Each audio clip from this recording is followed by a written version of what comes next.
Okay,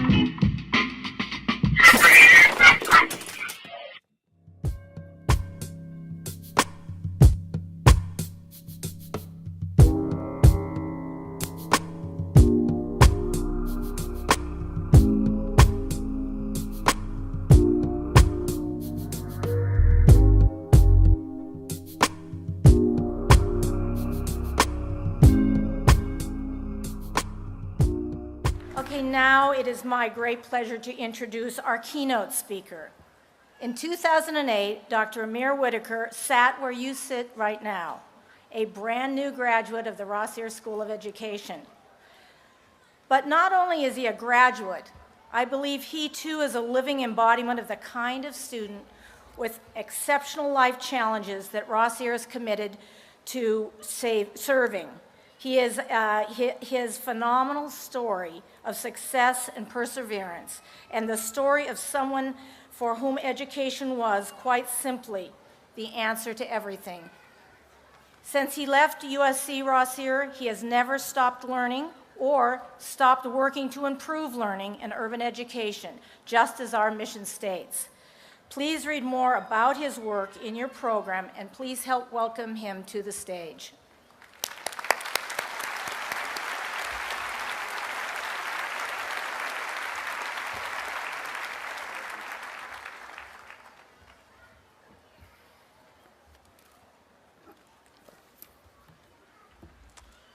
Greetings, fellow Trojans, family, friends, and Rossier faculty.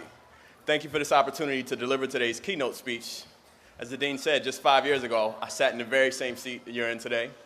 Still remember the feelings of excitement, of joy, of accomplishment, and of course the thought of, when is this guy gonna finish the speech, because we have reservations for Roscoe's Chicken and Waffles. So with that said, I'll keep this short and simple.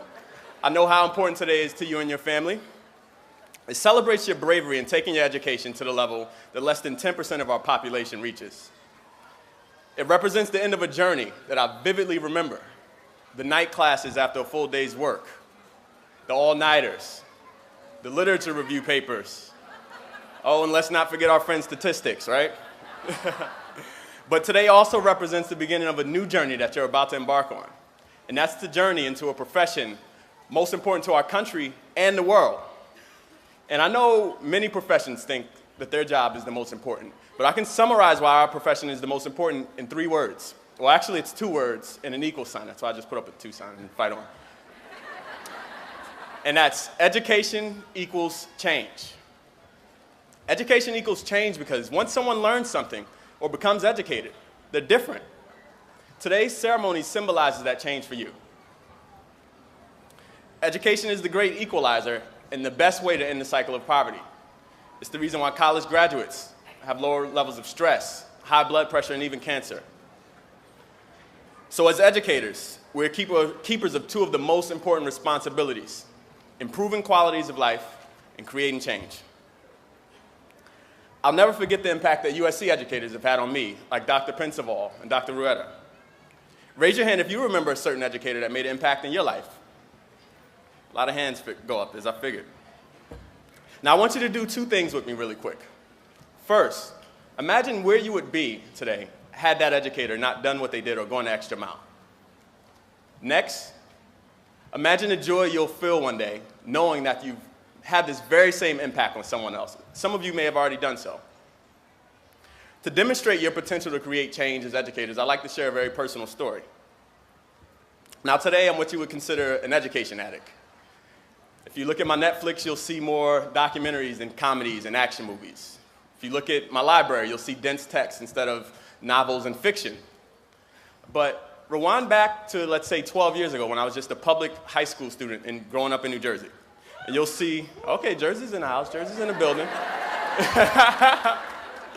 But rewind back to Jersey and you'll see a completely different story. You'll find a knucklehead, or someone who rarely listened or followed rules. One of my earliest school memories comes from the 1st grade, where I was suspended for writing a curse word on my homework. I came back to school a week later and spent the rest of the year trying to catch up with the remaining class. By the 4th grade, I had to be taken out of regular classes for special classes with special teachers You all know what I'm talking about. By 7th grade, I had gone to 6 different schools because of my unstable family situation. In my first year of high school, I failed nearly every class: English, algebra, even gym. Don't ask how. even gym. And my GPA my first year was actually below a 1.0. I probably had more than 50 absences that year. And it's not that I was stupid, my grades were low, but I wasn't motivated to learn or interested in what they were teaching in school. And some days I actually preferred to stay home instead of going to school and waiting outside an hour as 1,500 students had to go through the metal detectors. Once in school, I constantly fought with teachers frustrated in me not reaching my potential. With good reason, many of them eventually gave up. But a few teachers never gave up. One of those teachers was Mr. Johnson, my geometry teacher. The semester I was in his class, I had moved 3 times between the custody of different family members because both my mother and father were in prison at the time. Mr. Johnson focused on building a relationship with me and other students. He was one of the first people who actually forced me to challenge myself. Remember one time he even gave me $20 just to rake his leaves. Unfortunately, this was just in that geometry class. And in other classes, I was still a knucklehead, where the teachers had not made that connection. Finally, around 11th grade, or my 3rd year of school, because I definitely didn't have enough credits to be an 11th grader, I looked around and I saw that more than 80% of my friends had either been kicked out of school or dropped out. And then I received a letter that I'll never forget. It was addressed to the parents or guardians of Amir Whitaker, which at the time both of my parents were incarcerated, and my grandparents were busy raising the 10 other family members who lived with us. So that essentially meant the letter was addressed to me. I go on to read the letter, and it talks about how my constant suspensions, behavioral problems, absences indicated that I was not taking school seriously. And as a result, I was being expelled from school.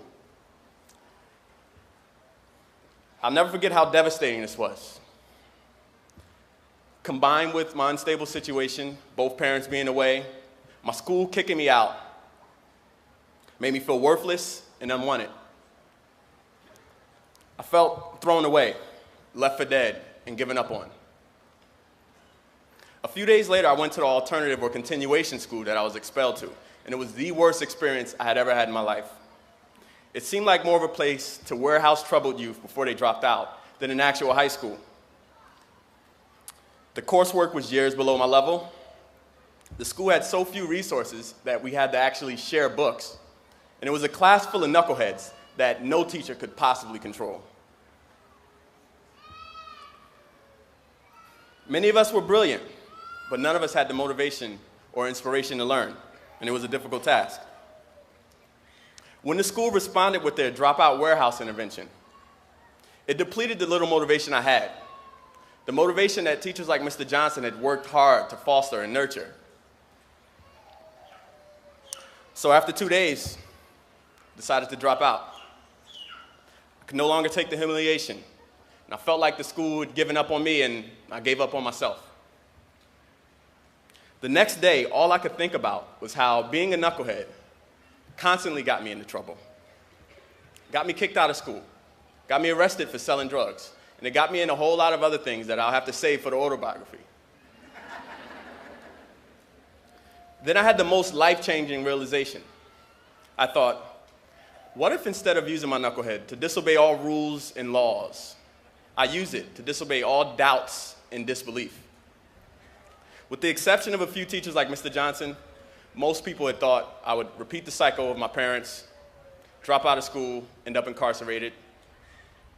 All hope was lost to me, even though I was only 16 years old. But that day I decided to show some consistency in my behavior.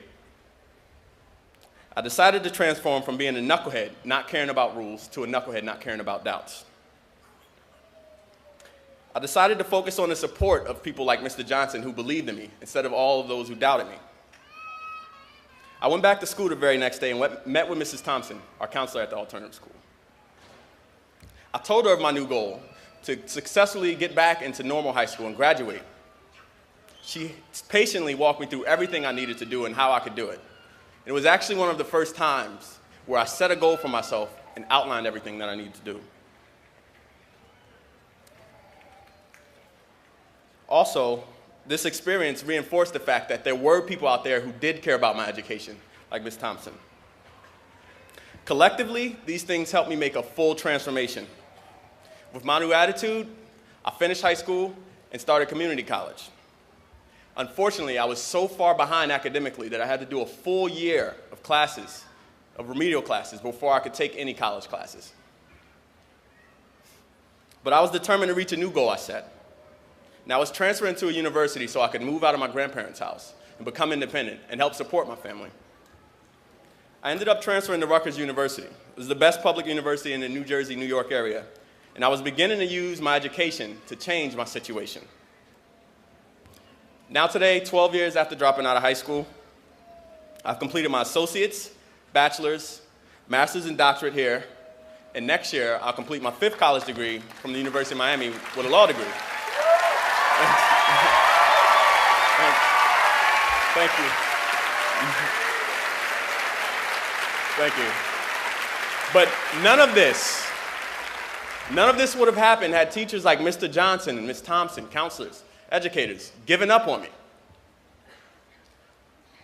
So the greatest advice I can give to you today is to never give up on your students. If you need to, use my story as an inspiration to know what is possible, even among the worst students, and know the potential of every student. I also want each and every one of you to find and embrace your knucklehead. It can be the wings that helps you soar over difficult situations and deal with all doubt. And this is crucial because doubt is one of the greatest barriers to success. We let doubt, disbelief, and other things cripple us too often. Sometimes this doubt comes from another individual doubting you, saying you can't do it or you're not worth the resources. But the worst doubt of all comes from yourself. You're telling yourself that you're not capable of doing it or it's not possible. If I had $1 for every doubt that I've had or heard about me, I have enough money to pay off my student loans. But isn't it unfortunate that the things we need most in education also bring about the most doubt? Things like creativity and innovation naturally bring about doubt. We believe a new idea will fail quicker than we think it will succeed. No one likes uncertainty and no one likes taking the risk.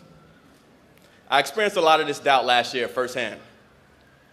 Every day I thought about how more than 7,000 students were dropping out of high school daily because they no longer had the motivation or interest to go to school. Knuckleheads just like I was. Unfortunately, though, most of them never had those realizations that I had. And as a result, more than 1 million students drop out of school in this country every year. My personal experience and research actually indicated that the schools themselves, and this broke my heart, that the schools themselves are actually pushing students out in something called the school-to-prison pipeline. And it made sense when I looked around at my peers in my adult life and I saw that more of my friends had been to prison than had actually graduated high school. I had worked in different schools across the country where more than half of the students drop out. There were no efforts to save these students, no interventions targeting motivation or inspiring the students. Instead, some of the schools were pushing out these students, these knuckleheads, so they wouldn't lower the test scores or disrupt school operations. So last year I decided to take a risk and start a nonprofit called Project KnuckleHead to work with these students. Yeah, fitting name, right? I actually have the youth just call me Dr. Knucklehead, and I'm still a knucklehead. My mom calls me it all the time still. But I wanted to create programs specifically for these students, unmotivated students heading down the wrong path like I was. It will be based off my personal experience as a troubled youth, my professional experience working in schools across the country, and my educational and research experience here studying motivation at USC. Now, you would think I would be confident with a strong foundation like that, but boy, was I wrong. A mountain of doubt followed. People were telling me, my ideas wouldn't work or the youth weren't worth it. I was telling myself that it was more that I could handle, especially while in law school. To make matters worse, Project KnuckleHead was a new nonprofit without a track record, so it was almost impossible to find any donors, grants, or foundations willing to support us and, again, take that risk. So I had to invest all of my savings, thousands, into Project KnuckleHead while working full-time without pay. But I just wanted Project KnuckleHead to replicate what had made me successful for students all across the country. I knew that I was unmotivated in high school because lack of role models, lack of support, goals, and exposure to other things. And I knew that the curriculum I had developed for Project KnuckleHead would confront these issues, and our programs would deal with them. But this did nothing for all of the doubt in my head. I only focused on the possible failure instead of the potential success. So to overcome this doubt, I had to dig back to that day I received that letter expelling me from school. I tapped into my inner knucklehead and ignored every single doubt. A year later today, Project KnuckleHead has worked with hundreds of students from 10 schools, more than 10 schools across the country, and 98% of the students who attend our events say that they're more motivated to stay in school and less likely to drop out.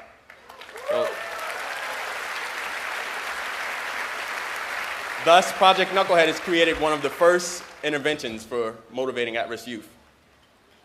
So whenever you're confronted with doubt, find that knucklehead.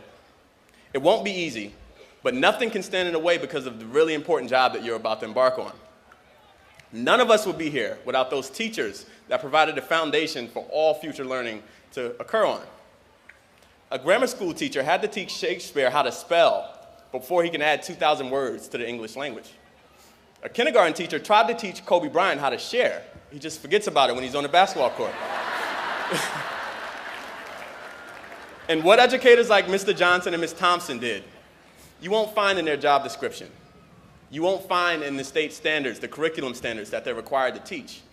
But because of the importance of your job, nothing less can be accepted. It only takes one person, and that one person could easily be you, so don't give up on your students. A few nuggets of general advice before I go. One, don't focus on educating your students to overcome the odds. I think the most common question I get is, what helped you beat the odds? You have such a great story. You know, what can we do? How can we do that to our students? Think about it, though. If someone has to beat any odds, that means the system is not fair, right? So instead, let's focus on educating and empowering our students to change these odds. Take risks. As Michael Jordan said, you miss 100% of the shots you don't take. There are instances where I only got it right because I got it wrong the first time. The intelligence to succeed is important, but the guts to fail, I think, is even more important. So take those risks.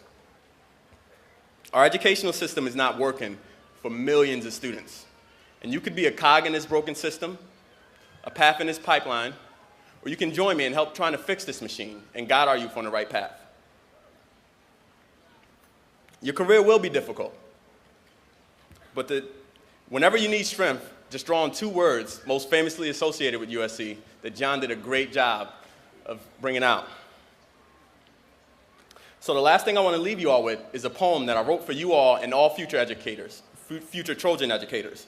However, I'm not going to say it myself, so it's going to be a call and response thing. And when I say a sentence, I want you all to respond with a big fight on, okay? So, when your patience is tested and all hope is gone, until the world is where it needs to be for generations beyond. Although you'll be given less and expected to do more. Give your students the wings that they need to soar. Thank you. Class of 2013, I look forward to the greatness that will come from you. I look forward to changing the world together. Reach out to me anytime you want to collaborate for the sake of these knuckleheads. The timing is perfect. We are the change that the world has been desperately waiting on. And at the count of three, let's do one big fight on. 1, 2, 3, fight on. Thank you.